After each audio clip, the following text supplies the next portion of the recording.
നമ്മൾ ഘോഷയാത്ര പോവാണ്.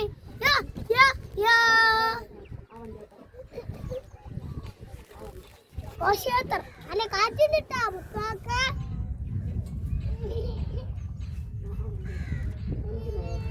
നല്ല കാണുന്നുണ്ട്.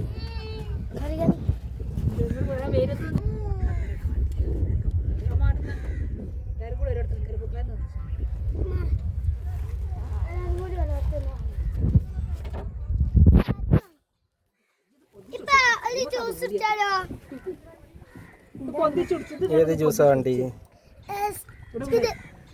സാധാ വെള്ളം അത് മതി.